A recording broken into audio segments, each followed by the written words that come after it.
சூரியவன்சிய India டீம்ல எடுத்தே ஆகணும். வேற வழியே கிடையாது. நீ வந்து மறுக்கவே முடியாது. கௌதம் கம்பீர், இப்பவே சொல்றேன் பையன தூக்கி போட்ரு. கொளுத்தி கொன்னு எடுக்க போறான் எல்லாத்தையும். இந்த மேட்ச்ல செஞ்சுரிய போட்டான். இவனுக்கு வந்து 15 பால்ல 50 அடிக்கிறதே வாடிக்கையா போச்சு. பல பேட்ஸ்மேனுக்கு இல்ல, எல்லா பேட்ஸ்மேனுக்குமே 15 பால்ல 50 அடிக்கிறது மொரட்டுத்தனமான மேட்ரு. ஆனா பயபுள்ள இதே வேலைய வச்சு சுத்திட்டு இருக்கான். 12 கொடூர ரகமான ஏவுகணைகளை இறக்கி செஞ்சுரிய போட்டுட்டான். சும்மா சொல்லக்கூடாது. த்ருவ் ஜுரல் நல்லா தான் ஆடுனான். ஆனா ஆர்ஆரோட மிடில் ஆர்டர பத்தி தான் நம்மளுக்கு தெரியும்ல. சிம்ரான் ஹெட்மயர் இங்க வாங்கி வா. நேரா இப்படி போ. இந்த வழியில போனீன்னா ஜுராசிக் பார்க்கோட கேட் வருது. அட்மினிஷன போட்டு நான் சொன்னேன்னு சொல்லி சேர்ந்துக்கோ. டானவன் ஃபெராரா 3 6 3 4கள காட்டி 228 ரன் அடிச்சாங்க. 229 அடிச்சா வெற்றின்னு சொல்லி நம்ம பாய்ஸ் கிளம்பி வந்தாங்க. டிராவிஸ் ஹெட் லெட் ஆப்பர்ச்சுனிட்டி கொடுத்தாப்ல. த்ருவ் ஜுரல் பீத்துள்ளு. உடனே டிராவிஸ் ஹெட் அவுட் ஆயிட்டாப்ல. அபிஷேக்குக்கும் இந்த மாதிரி தான் மேட்டர் நடக்குது.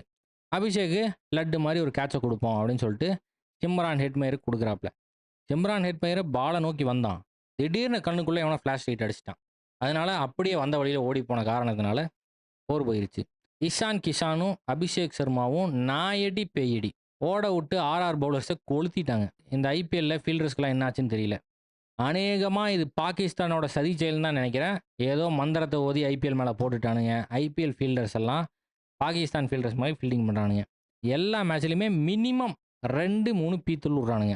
இது போக சாதா தொல்லின் காரணத்தினால பல ஃபோர்களும் போகுது. அபிஷேக்கு 11 ஃபோரு 1 6 அடிச்சு 50 போட்டான். இஷான் கிஷானும் 11 ஃபோரு 3 6 அடிச்சு 50 போட்டான். அபிஷேக் சர்மாவும் இஷான் கிஷானும் அடுத்தடுத்து அவுட் ஆகுறாங்க.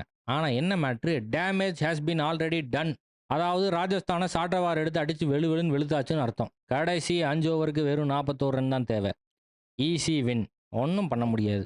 அதனால எல்லாத்துக்கும் நான் சொல்லிக் கொள்வது என்னவென்றால், தனியா குடி தனியா குடி. மாடு கலனி தண்ணியை குடிக்கிற மாதிரி குடிக்கிறாங்க இல்லையா? இருக்கு மூத்தத்தை வாங்கி மடக்கு குடிக்க வேண்டியதானே.